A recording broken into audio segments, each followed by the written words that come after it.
Hello friends, welcome to learning Himachal. Learning Himachal के platform पर आपका स्वागत है।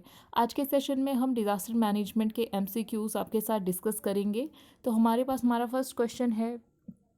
अच्छा, आपके साथ क्वेश्चंस डिस्कस करने से पहले मैं आपके साथ कुछ और डिस्कस कर लूँ कि जैसे कुछ बच्चे ना पूछ रहे हैं कि अलाइड सर्विसेज की नोटिफिकेशन कब आएगी। और आई नो कि बहुत आपके लिए टफ़ है। अलाइड की नोटिफिकेशन 2019 के बाद से आई नहीं है, लगभग 3 या 4 साल कंप्लीट होने वाले हैं, है ना, और नोटिफिकेशन आई नहीं है। तो अगर एग्जैक्टली बोला जाए तो नोटिफिकेशन कब आएगी कोई नहीं जानता है। सच्ची सी बात है कि किसी को नहीं पता कि नोटिफिकेशन कब आएगी, लेकिन ऐसा हम एक्सपेक्ट कर सकते हैं कि जल्दी ही नोटिफिकेशन आ जाए, है ना। तो अगर आपने सिर्फ अलाइड सर्विसेज को ही फोकस किया हुआ है तो, और आपको इसी पेपर को टारगेट करना है, तो प्लीज़ नोटिफिकेशन के बारे में बार बार मत सोचो और अपनी तैयारी को बहुत स्ट्रॉन्ग कर लो, क्योंकि आपको ये ध्यान में रखना है कि इस पेपर में वो बच्चे भी बैठेंगे जिन्होंने एचएएस की तैयारी की हुई है ना, या जिन्होंने एनटी का पेपर दिया था। सिर्फ अलाइड की प्रिपरेशन करने वाले बच्चे ही नहीं बैठने वाले हैं इसमें, है ना। तो आपको अगर इसी पेपर को टारगेट करना है तो प्लीज़ अपनी तैयारी को बहुत स्ट्रॉन्ग बना लीजिए, बेसिक्स को अपने स्ट्रॉन्ग कर लीजिए, स्टैटिक पोर्शन को बहुत ज़्यादा स्ट्रॉन्ग कर लीजिए, है ना।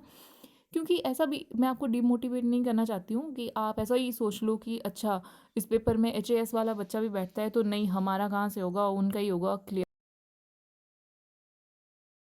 और फिर भी कोई डाउट है तो कुछ और भी कर लो साथ साथ में, है ना, अगर कर सकते हो तो ठीक है। उसको किस नोटिफिकेशन का वेट करने से ज़्यादा अच्छा रहेगा अगर हम अपनी तैयारी को और ज़्यादा स्ट्रेंथन कर लें, स्ट्रॉन्ग कर लें, ठीक है। जहाँ पर आपको अपना वीक एरिया लग रहा है उस एरिया को बहुत ज़्यादा स्ट्रॉन्ग कर लो, ठीक है। जब भी नोटिफिकेशन आएगी आपको यह मान के चलना है कि नोटिफिकेशन जब भी आए हमको बस इस चीज़ को क्लियर कर देना है, ठीक है, एक ही बारी में, वन गो में इसको क्लीन स्वीप, है ना। तो नोटिफिकेशन हो सकता है 1 मंथ में आए, 2 मंथ में आए, या उससे भी लेट हो सकती है ना। तो कोई नहीं जानता है कि नोटिफिकेशन कब आनी है। हम सिर्फ यही होप कर सकते हैं कि जल्दी ही नोटिफिकेशन रिलीज़ कर दी जाए गवर्नमेंट की तरफ से, है ना। तो आप प्लीज़ अपने कंसर्न जो है वो जेन्युइन है, कोई बात नहीं। फिर भी कोई हेल्प है आपको तो आप लर्निंग हिमाचल के साथ भी देखो, हमने अपना सेकंड बैच जो है वो जल्दी लॉन्च करना है अभी अलाइड सर्विसेज का, तो आप हमारे साथ भी तैयारी कर सकते हो, ठीक है, अगर आपको कंसिस्टेंसी नहीं मिल रही है। और फिर भी कोई और हेल्प चाहिए, कोई और गाइडेंस चाहिए तो आप मैसेज कर सकते हो, आप कांटेक्ट कर सकते हो, है ना। परेशान नहीं होना है, सिर्फ तैयारी करनी है और बहुत अच्छे से तैयारी करनी है, ठीक है। तो चलो, अब हमारे पास हमारा फर्स्ट क्वेश्चन है। Hazards and disasters are mainly classified as physical and chemical, natural and human induced, physical and human, social and cultural. तो आपसे पूछा जा रहा है कि हैज़ार्ड एंड डिजास्टर्स को आप किन किन क्या आप मेनली कैसे क्लासीफाई करते हो। तो हाईलाइट कर दिए हैं आपके पास आंसर्स, ताकि आप जल्दी जल्दी भी कर सकते हो, इन क्वेश्चंस को देख सकते हो। ज़्यादा टाइम नहीं देना चाहते हो आप, सुनना नहीं चाहते हो तो ठीक है। तो natural and induced hazard and disaster को इस तरह से क्लासीफाई किया जाता है, ठीक है। ऑप्शन नंबर बी आपके पास करेक्ट आंसर है। नेक्स्ट क्वेश्चन है, hazard is a situation where there is threat of natural calamity, threat to property and lives from calamities, threat for consequences of disaster, all of the above। तो आपके पास correct option क्या आ रहा है?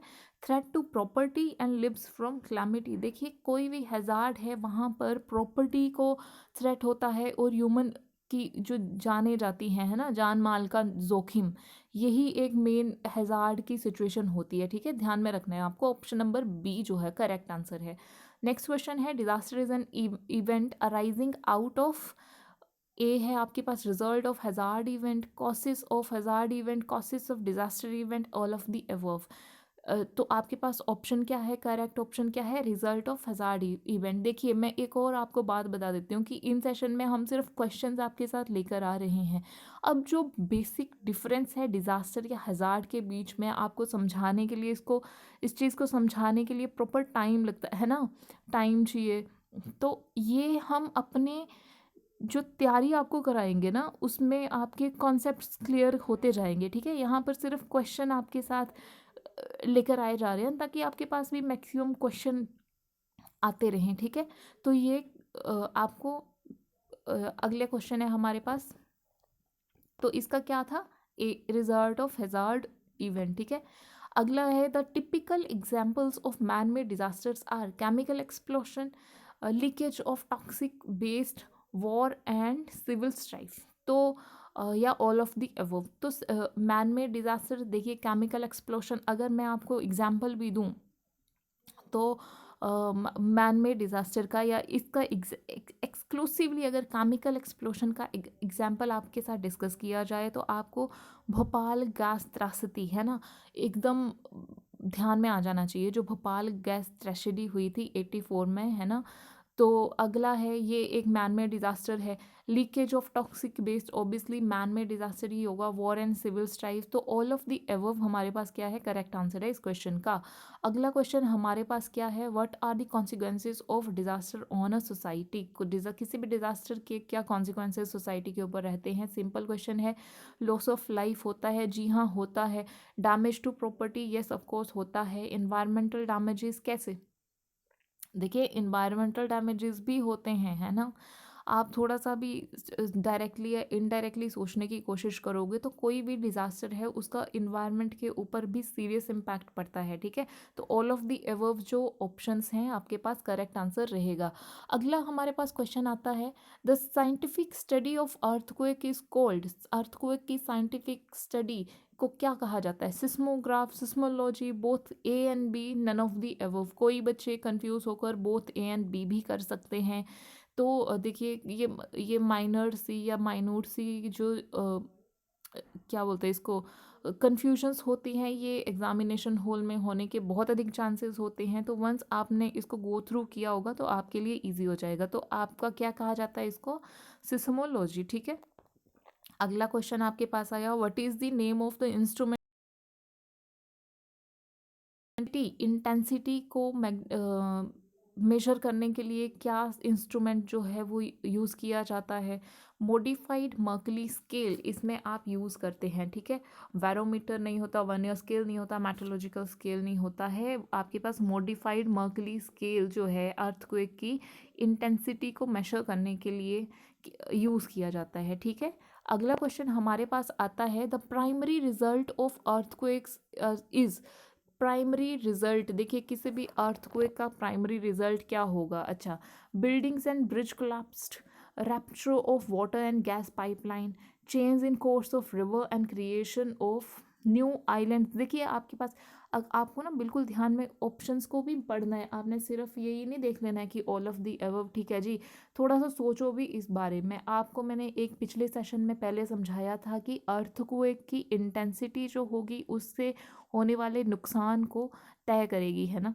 अगर ज़्यादा intensity का अर्थक्वेक रहेगा तो बहुत ज़्यादा जो डैमेज होने की पॉसिबिलिटीज़ रहती हैं। तो क्या क्या डैमेज हो सकता है, बिल्डिंग्स कोलैप्स हो सकती हैं, ब्रिजेस कोलैप्स हो सकते हैं, वाटर रप्चर या गैस पाइपलाइंस इनको डैमेज हो सकता है, चेंजेस इन द रिवर के कोर्स तक चेंज हो सकते हैं और नए आइलैंड तक बन सकते हैं। कैन यू इमेजिन दिस, मतलब अगर हम पेपर में अगर हमें यही क्वेश्चन आ जाए किसी अलग तरीके से तो हम सोचने पर मजबूर हो जाएंगे कि क्या ऐसा हो सकता है। देखिए यहाँ पर दिया हुआ है ऑल ऑफ द अबव, आपके पास क्या है, करेक्ट आंसर है, ठीक है।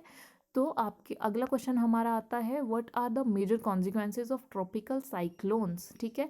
फियर्स विंड रहेंगे, हैवी रेनफॉल रहेगा, स्टॉर्म सर्ज रहेगा या all of the above. Tropical cyclone के बारे में हमने किसी पिछले सेशन में डिटेल में डिस्कशन किया है ना। ट्रॉपिकल साइक्लोन ट्रॉपिकल अर्थ के ट्रॉपिकल रीजन्स में आएंगे, ठीक है।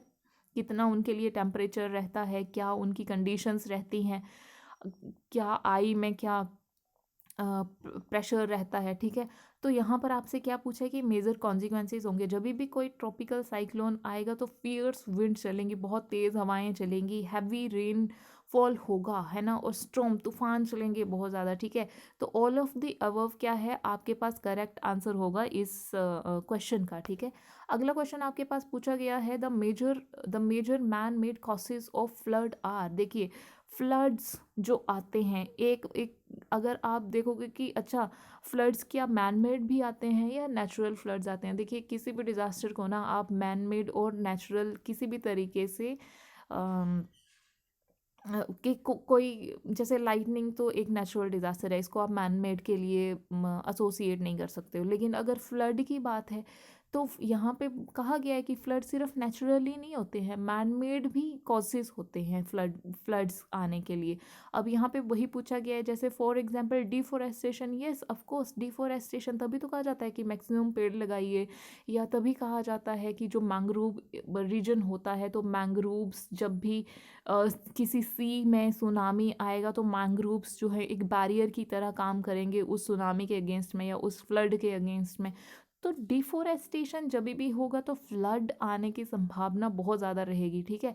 सिल्टेशन की वजह से, यस किसको मान लो कोई नदी है, या आपके साथ मैं अगर हिमाचल के एग्जाम्पल को डिस्कस करूं तो मान लो ऊना की जो स्वां रिवर है ना, तो उसमें क्या था कि बहुत ज़्यादा सिल्ट भर गया था, तो पानी जो है वो ऊपर आ रहा, बहुत ज़्यादा ऊपर आउट आ गया था, बाहर आ गया था नदी के, है ना। तो फिर क्या हुआ कि जापान की मदद ली गई और उस सिल्टेशन को या उसको हटाया जा रहा है ना। तटीकरण जिसको कहा जाता है स्वान रिवर का ऊना में, है ना।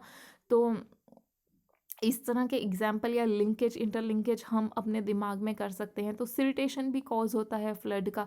बर्स्टिंग ऑफ डैम, कोई भी डैम, ओबियस है कि अगर कोई भी डैम है, अगर डैम टूट जाता है तो क्या होगा, फ्लड ही आएगा ना, क्योंकि इतना ज़्यादा पानी उस डैम ने कंट्रोल करके रखा हुआ है, उसको बैरियर करके रखा हुआ है ना। तो सारे के सारे ऑल ऑफ द एबव्स जो है वो इसके आंसर में आ जाएगा आपके, ठीक है। तो सिर्फ क्वेश्चन को पढ़ना ही नहीं है, उसको उसके ऊपर थोड़ा सा सोचो भी और उसको लिंक करने की कोशिश भी करनी है, ठीक है। अगला क्वेश्चन हमारे पास आता है, mass killing diseases can be referred as biological disaster, industrial disaster, war disaster, flood disaster. Mass killing, तो इसको कौन सा डिजास्टर कहा जाएगा। देखो वैसे तो ऑप्शन से ही समझ में आ रहा है कि बायोलॉजिकल डिजास्टर, ठीक है। Mass killing diseases can be referred as biological disasters. ना तो ये फ्लड डिजास्टर है, ना ही ये वॉर डिजास्टर है, ना ये इंडस्ट्रियल डिजास्टर है, ठीक है। अगला क्वेश्चन आपके पास आ रहा है, the term influenza implies to. तो ग्रोइन कहते हैं या फ्लू कहते हैं या बोथ ए एंड बी कहते हैं, नन ऑफ दी अबव कहते हैं। तो इन्फ्लुएंजा देखिए इन्फ्लुएंजा को क्या है, ये फ्लू, आप इसको साइंस में भी ले सकते हो, लेकिन आप मैक्सिमम टाइम पर जो डिजीजेस के क्वेश्चन हैं यहाँ पर भी आ जाते हैं, क्योंकि ये बायोलॉजिकल एक डिजास्टर की कैटेगरी में आते हैं आपके, ठीक है। अगला क्वेश्चन हमारे पास क्या पूछा है, which is the main cause of, देखो अगर अगेन आया है आपके पास डिजीज से क्वेश्चन, कॉज ऑफ कलेरा, है ना। तो हैजा जिसको कहा जाता है, तो क्या कॉज रहता है इसका, poor sanitation, floods, air pollution, poor nutrition. देखिए जो पुअर सैनिटेशन है ना, उसके कारण ये जो है मेन कोज रहेगा कलेरा का, ठीक है। अगला क्वेश्चन क्या है आपके पास, the role of which agency is important in disaster prevention. देखिए वेरी इंपॉर्टेंट क्वेश्चन है, किस एजेंसी का रोल जो है वो बहुत इंपॉर्टेंट रहता है डिजास्टर के प्रिवेंशन में। मीडिया का रोल रहता है, पुलिस का रोल रहता है, गवर्नमेंट ऑफिशियल्स का रोल रहता है, पब्लिक का रोल रहता है। आप सोचोगे यार कि मीडिया का रोल तो रहता ही है, ठीक है, गवर्नमेंट ऑफिशियल्स का रोल रहता है, पब्लिक का रोल भी तो रहता है, लेकिन मोस्ट इम्पॉर्टेंट आपके पूछा जा रहा है। तो देखिए मीडिया से ही, से फॉर एग्जांपल अभी की बात है, हम अगर न्यूज़ में देखें तो नेपाल में अर्थक्वेक आया है ना, रिसेंटली हम देखें, या वही फिर कहा जा रहा है कि नॉर्दर्न इंडिया में या उत्तर भारत में भूकंप के झटके देखने को मिले। तो कहाँ से पता चल रहा है, मीडिया से ही पता चल रहा है ना। चाहे आप सोशल मीडिया की बात कर लो, चाहे आप टेलीविज़न की बात कर लो, ये क्या है, ये मीडिया ही तो है ना। तो सबसे ज़्यादा इम्पोर्टेंट कोई रोल प्ले करेगा तो वो कौन सी एजेंसी रोल प्ले करेगी, मीडिया, ठीक है। अगला क्वेश्चन आपसे पूछा गया है, what are the important measures to be taken in community level of disaster preparedness. Community level पर क्या इम्पोर्टेंट मेजर्स लिए जा सकते हैं या लिए जाते हैं। तो आपके पास ऑप्शन क्या है, इंक्रीज्ड अवेयरनेस। जी हाँ, बहुत इंपॉर्टेंट है, इसके ऊपर सोचिए। अवेयरनेस जनरेट की जाती है किसी भी एरिया में। फॉर एग्जांपल गवर्नमेंट के क्या स्टेप्स रहते हैं, अगर कोई आप मान लो कि अ, कोई के समुद्र के किनारे कोई स्टेट्स हैं, है ना, साउथ इंडिया के ऊपर चले साइड में आप चले जाओ, तो वहाँ पर आप उड़ीसा का एग्जाम्पल ले लो, है ना। तो वहाँ पर जो लोग समुद्र की साइड पर रहते हैं तो उनके लिए कॉन्टिन्यूस बेसिस पर उनको ट्रेन किया जाता है, ठीक है, डिफरेंट डिफरेंट गवर्नमेंट के द्वारा, डिफरेंट डिफरेंट एनजीओज़ के द्वारा। कि क्या ट्रेनिंग दी जाएगी, देखिए जब भी उनको ट्रेनिंग ऐसे दी जाएगी क्योंकि वहाँ पर जो ट्रॉपिकल साइक्लोन्स आ रहे हैं या फ्लड्स आ रहे हैं वो नेचुरल हैं, तो उनको इस तरह का अवेयरनेस स्प्रेड किया जाएगा कि जब भी इस तरह की कंडीशन होगी या इस तरह की सिचुएशन आएगी तो आप उस सिचुएशन में आपके क्या स्टेप्स होने चाहिए, आप क्या किस तरीके से उस सिचुएशन के लिए रिएक्ट करोगे। ओके, तो इंक्रीज्ड अवेयरनेस, ठीक है। Provisions of early and timely warning, ठीक है, अर्ली वार्निंग सिस्टम्स गवर्नमेंट की तरफ से सेट किए जाते हैं, इस्टेब्लिश किए जाते हैं। अगला क्या है, लैंड यूज़ प्लानिंग, सारे के सारे लैंड यूज़ प्लानिंग, ठीक है। तो सारे के सारे जो है कम्युनिटी लेवल पर डिज़ास्टर प्रिपेयर्डनेस के लिए ही स्टेप्स हैं। ऑल ऑफ दी अबव आपके पास करेक्ट आंसर है, ठीक है। अगला क्वेश्चन आपके पास पूछा गया है, a point on the surface of the earth vertically above the focus is known as। देखिए ये बहुत इंपॉर्टेंट क्वेश्चन है, पूछा जा सकता है और बहुत कंफ्यूजन होता है कि हाइपोसेंटर है या एपिसेंटर है। तो आपके पास epicentre, hypocentre, special focus, none of the above, ठीक है। तो surface of earth vertically above the focus और जो वर्टिकली अबव है एपिसेंटर, जो फोकस के वर्टिकली अबव रहेगा उसको क्या कहा जाता है, एपिसेंटर कहा जाता है। अब यहाँ पर डायग्राम नहीं बना हुआ, नहीं तो मैं आपको समझाती, ठीक है। आपको ध्यान में रखना है कि एपिसेंटर ऑप्शन नंबर ए जो है इसका करेक्ट आंसर है। अगला क्वेश्चन है आपके पास, which instrument is used for recording the occurrences of the earthquake. देखिए क्वेश्चन रिपीट हो गया है कि अर्थक्वेक का कौन सा इंस्ट्रूमेंट यूज़ किया जाता है, Richter scale, seismology, seismograph, none of the above. तो सिस्मोग्राफ आपको एकदम, जब भी अर्थक्वेक का ध्यान आए तो आपको ये पता होना चाहिए कि कौन सा इंस्ट्रूमेंट है जो अर्थक्वेक से रिलेटेड है, तो दैट इज़ सिस्मोग्राफ ओनली। अगला आपके पास क्वेश्चन आता है, which area in the world witnesses highest seismic earthquake activity in the world. Mid continental belt है, सरकम पैसिफिक बेल्ट है, मिड अटलांटिक बेल्ट है, ऑल ऑफ दी अबव है। तो जो सरकम पैसिफिक बेल्ट है वहाँ पर मोस्ट ऑफ दी अर्थक्वेक आते हैं आपके वर्ड के, ठीक है, ध्यान में रखना है आपको। अगला क्वेश्चन आपके पास पूछा गया है, what type of disaster is most prominent in India. तो बहुत इंपॉर्टेंट है, वेरी इंपॉर्टेंट, किसी ने नहीं किया होगा तो नहीं पता चलेगा। तो इंडिया में मोस्ट प्रोमिनेंट डिज़ास्टर क्या है, फ्लड है, ड्रॉट है, साइक्लोन्स है या अर्थक्वेक है। हमें ऐसे किसी ने नहीं पढ़ा होगा तो ऐसा लगेगा कि अर्थक्वेक आते हैं, बहुत ज़्यादा आते हैं, साइक्लोन्स भी आते हैं, ड्रॉट सूखा तो पड़ा ही रहता है कहीं कहीं पर, फ्लड्स आते हैं। तो क्या क्या है आपके पास मोस्ट प्रोमिनेंट, क्या है मोस्ट प्रोमिनेंट, हर हर मॉनसून सीजन में क्या आता है, फ्लड आते हैं, है ना। तो फ्लड जो है मोस्ट प्रोमिनेंट है। लास्ट क्वेश्चन है आज का, which volcanic eruption is responsible for raising temperature of northern hemisphere by 1.2 degree Celsius. अच्छा देखिए इस क्वेश्चन को भी कर लो, भुज, एटना, क्राकाताओ या माउंट पिनातोवो।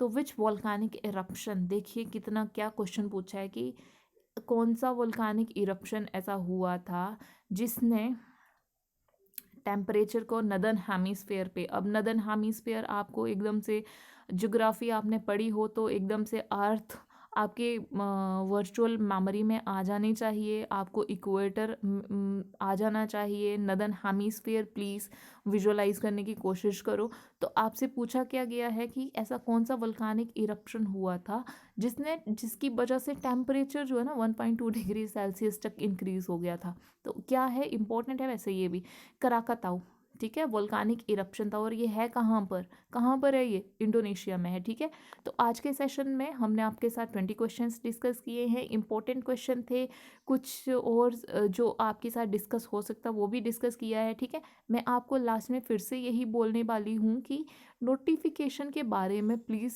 चिंता मत करो, उसके बारे में सोचने से फ़ायदा कुछ होने वाला है नहीं। ऐसा तो है नहीं कि हम सोचेंगे और नोटिफिकेशन आ जाएगी। इंस्टेड की या तो आप बहुत अच्छे से अपनी प्रेपरेशन को कर लीजिए, या आपको फिर भी बहुत मतलब कि कोई ऑप्शन, कई कई बार हमारे पास ऑप्शन भी नहीं होते हैं, तो साथ में कुछ और भी आप है ना कर सकते हो, है ना। और प्लीज़ ये मत सोचना कि मैं आपको डिमोटिवेट कर रही हूँ। ठीक है, तो अब मिलेंगे हम अपने नेक्स्ट सेशन में, तब तक के लिए थैंक यू सो मच।